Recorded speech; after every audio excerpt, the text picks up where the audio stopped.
won both the Young Journalist Award and the Journalist of the Year Award. And he had previously co-authored another book called When the Lightning Strikes, which is a collection of essays by young journalists, the Lee Kuan Yew's generation of journalists, on politics in Singapore. Shing Huei, thank you for joining us. You have 20 minutes.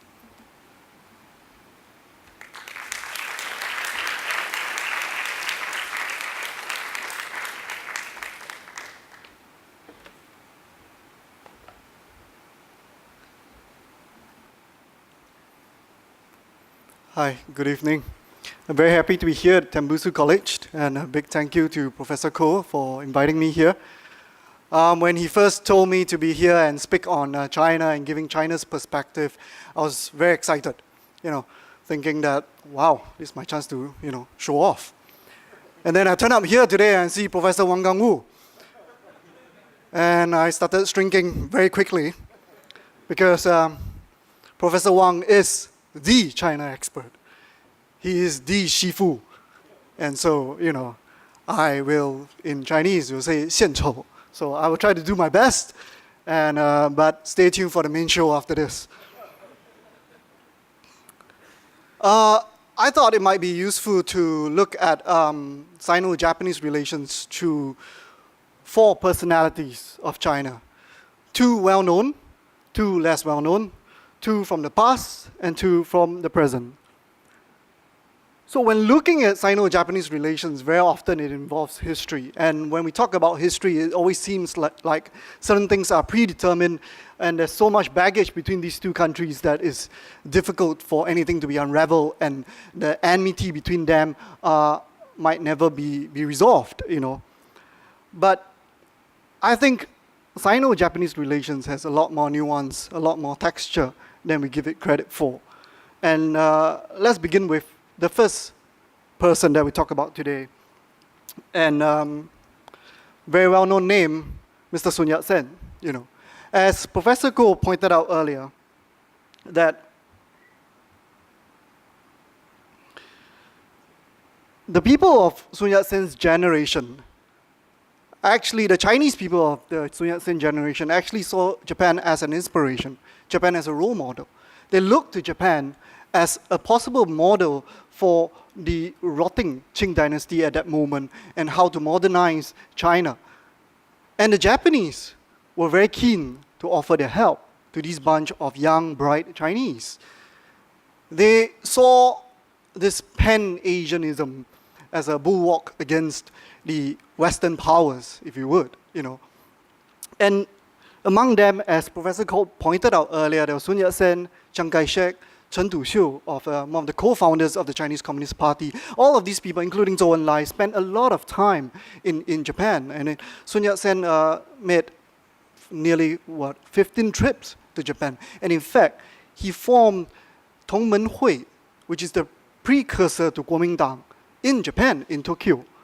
So the roots of Chinese nationalism could be traced to Japan, and that is a credit that we have to give to the Japanese people. In fact, the Chinese exiles at that point had this saying that knowing the shame of not being Japanese, so they were proud of what the Japanese have achieved, What made this even more remarkable is really the fact that, as Professor Koh pointed out earlier, that this came at a time when China and Japan fought a war, the 1894, what is commonly known as the First Sino-Japanese War. Despite a war in which China lost very, very badly, and they saw them losing Taiwan, and including the little rocks, the islets that created today's controversy, the Diaoyudao, the Senkakus. Despite losing that amount of territory, that did not dissuade the Chinese intellectuals of that point of seeing Japan as a model, as an inspiration, as someone that, as a country which they would like to aspire to. That war in China is referred to as the Jiawu Zhanzhen. Jiawu referring to the Chinese calendar, which for that year, which comes about once every 60 years. Interestingly, this year is another Jiawu year, and hence is quite appropriate for our topic that we're talking, will there be yet another Sino-Japanese war? Now let me move on to the second phase. This man, even more well-known, right? Some of you may say, okay, Sun Yat-sen, Chiang Kai-shek, whoever, they belong to the previous government, whereas what about the current government, the Chinese Communist Party? Yes, if you make a trip to China today, check into any hotel, switch on the TV, channel surf all the many, many local stations in China, and chances are at night you're gonna find a program that shows Sino-Japanese War, a drama serial. Invariably, the Japanese will look like crap and the Chinese will look very good. And the Chinese obviously will be depicted by the Chinese Communist Party, which is styled as the defender of all that is China, whereas in these TV series, the Kuomintang invariably was seen as corrupt, useless regime of that time who did not want to fight the Japanese. So it seems like the CCP has been a long time coming a mortal enemy of the Japanese, but is that true? Now let's look at what Mao himself said. He said this in 1937, after the Japanese invaded China. He said this to his comrades in the Communist Party, and I quote, "Be cool. Do not go to the front line and be an anti-Japanese hero. Avoid all direct clashes with the Japanese. For all government orders to move to the front, find all kinds of excuses to avoid moving. Only after the Japanese army has defeated the Kuomintang can we benefit from the battles against the Japanese and obtain power from the KMT. We, the Chinese Communist Party, must take advantage of this God-given war, between the KMT and the Japanese. We must take advantage of the wonderful opportunity of the Japanese invasion to build our strength. Once the war is over, we will defeat the battle-weary KMT and take over the whole of China." Close quote. He was right. He won, because that was exactly what happened. 4 years after the end of the Second World War, the Communist Party united China and the KMT escaped to Taiwan. Mao held on to his beliefs for the next few years. On at least 3 occasions when he met foreign guests, he told them that he's grateful. It was an opportunity for them, for the Chinese Communist Party, that the Japanese invaded. He told the visiting Japanese Prime Minister in 1972 not to apologize for the war because it was with the help of the Japanese that the CCP could come to power. Now that was then.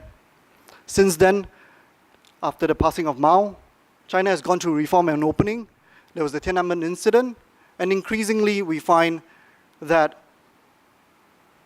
the mood in China started to change. There was growing emphasis on reminding the Chinese of the atrocities of the Japanese during the wartime. And this started to build up over the years, and we see more and more anti-Japanese protests whenever there are any controversies on the part of Japan, whether it's revision of textbooks, visits of Yasukuni Shrine, and things like that. But none came bigger than what we would come to see in recent years. Now let me move on to the third personality, someone that I think most of you would not be familiar with. Is this man, Zhan Qixiong. He's a fisherman, so which is why most of you wouldn't know him. Now let me tell you a little bit about why he's important and a little bit about his story. On September 7th, 2010, Zhan left his home province of Fujian and drove his fishing vessel to an area that is close to the Diaoyu Dao, the Senkakus. He was warned by the Japanese Coast Guard to leave, which is pretty much the protocol at that point, and he ignored them, which was bad enough. But he made it worse when he decided to ram his boat into the Japanese Coast Guard's vessel. Not just one, but 2. He slammed his boat into 2 Japanese Coast Guard vessels. the Japanese detained him and his crew, but chose to release his crew soon after that.